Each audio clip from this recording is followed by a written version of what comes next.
Hello everybody, Aaron here with Functional Aesthetics EC. So last week my dad tried out some of the yoga stuff that I showed in that video on how to fix hunchback with yoga, and he wanted me to show him personally how to do these exercises, as well as help him learn how to use the TRX, show him a couple different exercises he can use for that.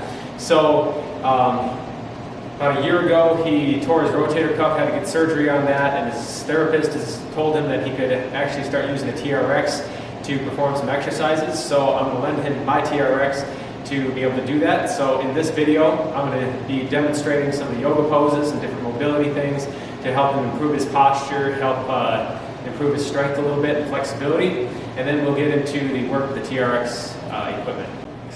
Hunchback. Okay, so before we get into the video or into the actual exercises, we'll do a little brief explanation again, like we did in that other video on the improving your hunchback. And so first what we're going to do is do a little bit of a warm-up here. We're going to work from the lower body to the upper body, because the lower body can actually affect the posture of the upper body. So we're going to stretch things like the hamstrings, your butt, things like that, and move up into the upper body. So first what we're going to do is my dad, John, is going to face the wall here, and I'll stand a little bit offset so you can see what we're both doing. So we're going to put our hands in front of us like this, taking a deep breath. At the same time as you bring your hands up over your head, and then almost envisioning like you are trying to push yourself up on top of a pole at the jungle gym. So it's not super forceful, but it should be relatively forceful as you come down. So we're going to do this 5 cycles, and just to kind of clear the lungs, start getting warmed up a little bit. You always stretch a little bit better when you are more relaxed, so the breathing helps you relax a little bit more. So we're going to breathe in.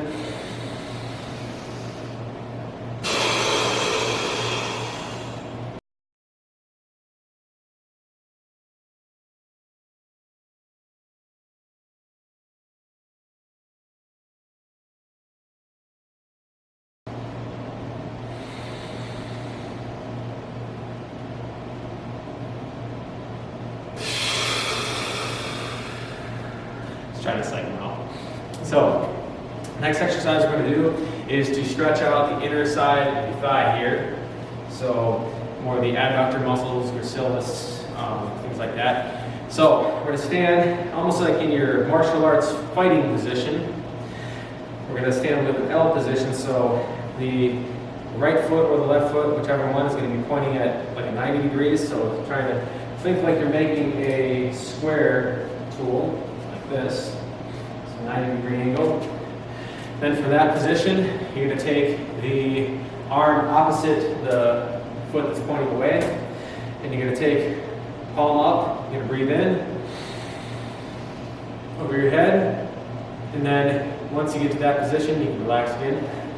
Once he gets to that position, then he's going to lower himself down with the opposite hand, palm facing forward. So both hand palms facing forward, and you want to do it in time with the when you're breathing in. So as you're breathing in,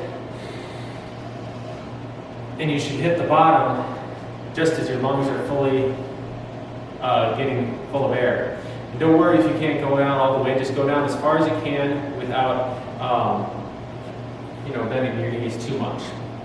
And then you just stop there, pause for a second, and then when you feel like you have to breathe again, breathe in, but hold the position, and then exhale, breathe in, exhale. If you can get a little bit of a pause at the top of the inhalation and the exhalation, it's actually better that way. And so we'll try to do 3 breaths. All right, ready?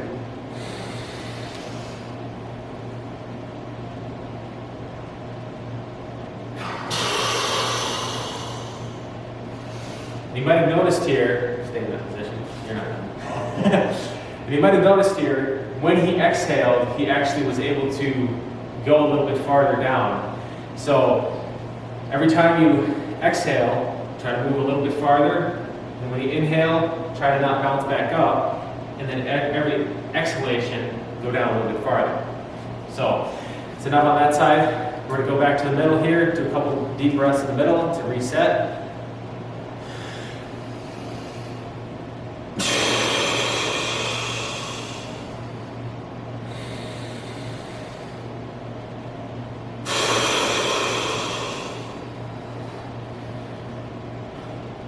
Alright, I just do that because my neck always cracks when I do that. There's a great way to loosen up your neck too. So from there, we're going to do the same thing on the opposite side. So pointing our feet the opposite direction here. Now we're taking a deep breath. So shoulder that is on the perpendicular foot. It's going to be palm facing up. Overhead, taking a deep breath.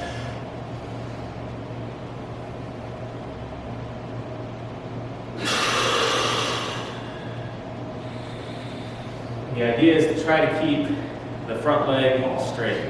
Yep. So don't worry about how far you're getting down. Just come back to the top. So that's a good point here. When you're going down, just similar to like when you're lifting weights in the gym and things like that, work on the movement, not how much weight you're moving. Same thing here.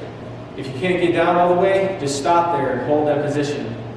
And then without compromising your form, every time you exhale, try to go a little farther. If you can't go any farther, that's fine as well. You can just hold that position. The key here, this is a good time to make this point, the key with any corrective exercise program, any stretching exercise program period, is consistency. If you don't do it on a consistent basis, you're not going to see the results you want. So we'll do that one more time. Taking a deep breath.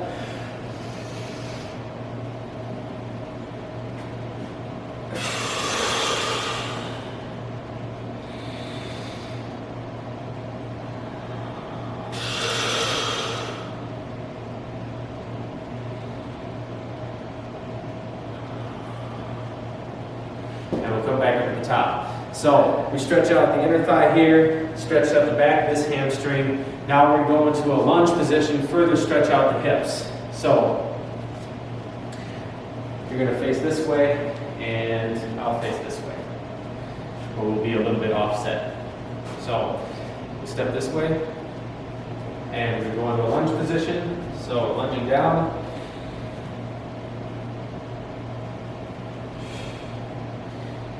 And actually, that's a great one for if you're trying to stretch a hip flexor, but in this particular one, we want to be more with the back leg straight. You almost think like if you're really like sprinting really fast or something, right? Okay. So step out really far, and then so when you come down, your knee is almost 90-degree angle, and the other one's way out behind you.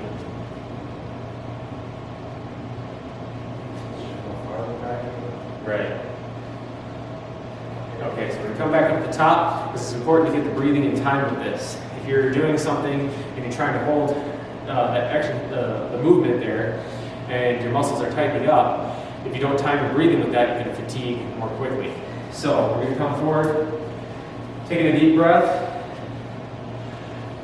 and then sink down.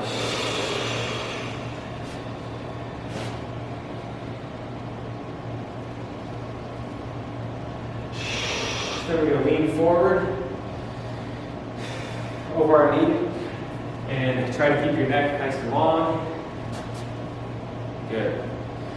Then from that position, then we'll rock back, this position here, and really focus on squeezing your butt on that side and trying to push your hip towards the wall. Feel a stretch here in your hip flexor? Yep. Okay, so time to make a point about why you do that. So the main purpose here is we're trying to fix the hunchback, right? Well, if your hip flexors are tight, they're going to pull your hips forward like this, which is then going to cause everything else to stoop forward like that. So even though it's not directly working up here, the hips are going to affect what's going on in the shoulders. So we'll turn around and we'll go the opposite way. You should actually stand a little bit behind me so that you can actually watch what I'm doing. So, opposite leg, we come all the way forward, take a deep breath.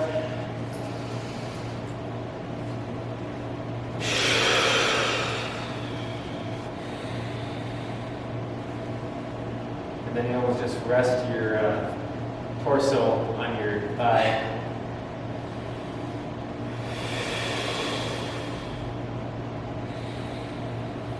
Okay, then from there we're going to rock back. Squeeze your butt and push your hip forward. Breathe in. Good. So now we stretch out the hip flexors, stretched out hamstrings a little bit, stretch the inner thigh a little bit. Now we're going to do a little bit more of a stretch for his hamstrings. So what we're going to do is we're going to put the heel forward, taking a deep breath, and then as you exhale, you kind of squat back on the opposite leg, put your hands together, turn them inside out, and then push them down towards the ground. So inhale, and push your butt behind you.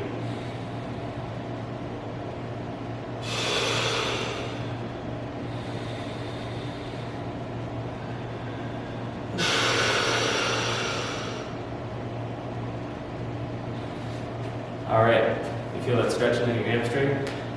All right, you can tell here, if you look at his face, so turn to face the camera here. We'll move you over here, got an embarrassment moment here. And he looks a little flushed and he looks dizzy. That's okay. Once you get used to all this deep breathing, you don't get that as much. But don't do this deep breathing stuff when you're in the car because you might pass out. Be good. All right, so again, you're going to stand a little bit behind me just so you can observe everything I'm doing, but we're doing the same thing, opposite leg. So, heel in front of us, hands like this, you're going to turn it inside out, take a deep breath, lift your chest up.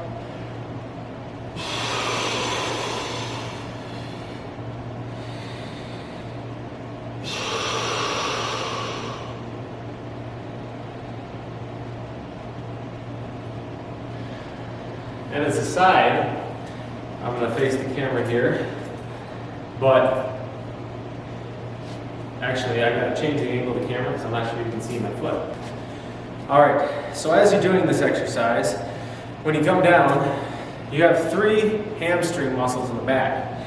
So when you come down, if you rotate your foot, if it's turned in this way, it's going to be more stretching the outside. If you turn it in like this, it'll stretch a little bit more in the middle. So if you rotate your foot back and forth as you're doing this too, you should be able to feel a difference in the stretch in different parts of your hamstring from inner to outer. All right, so that should lead in nicely to the next hamstring stretch we're going to do, which is actually, we'll get rid of this mat. You don't need it at the present time, it's just in the way.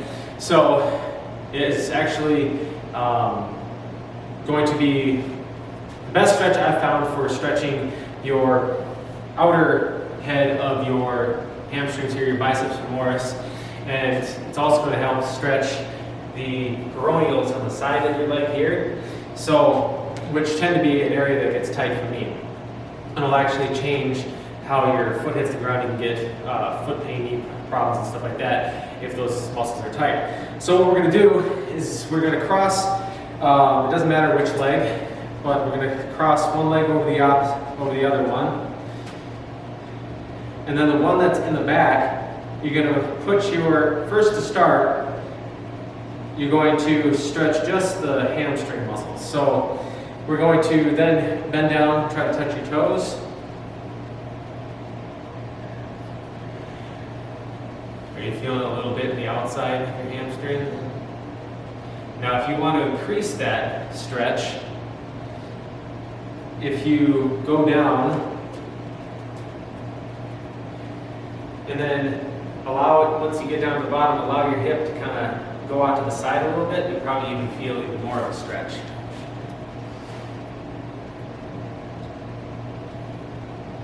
Oh yeah. You feel it? Yeah, so go all the way up from your butt, all the way down to the outside here, the IT band, and tie in for your calf muscle. Yeah, a lot more of a stretch. Great. So what we're going to do then next is we're going to follow that up, do the opposite leg, and then I will show you the next step for this stretch. We're going to do the same thing again, but we're going to cross over, And this time, instead of having the foot flat, you're going to roll it onto the outside of the foot, kind of the supinated position. Then you're going to take a deep breath again.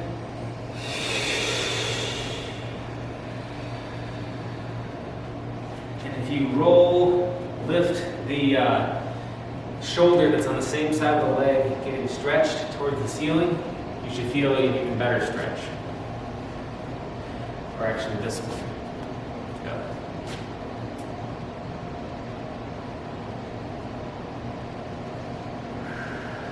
You even feel it's into your back a little bit too.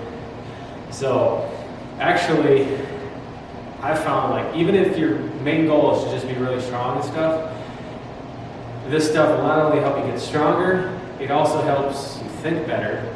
Because everything, like if you have tightness in certain areas of your body, it actually inhibits your thinking. And for me, I'm all about this thinking now. You know, it's like I did all this lifting stuff forever and ever and ever, but right now my main focus is I want to be really smart and be able to think, which is not usually my forte. So I've found that when you do this, you not only like relieve stress and stuff like that, but when your body feels nice and loose and everything, there's just a lot less stress in general on your body. It's like if you had a car and the alignment was out, there'd be a lot of friction because the car is always trying to go this way, you know, and if you let go of the steering wheel, maybe it drifts off that way, right? So if the same thing in your body, if you have imbalances in the muscles, it's going to put more stress on your body, and even the muscles that aren't tight are going to have to work harder to try to compensate for what's happening in those tight areas. All right, so we're going to go on to the calf stretch next.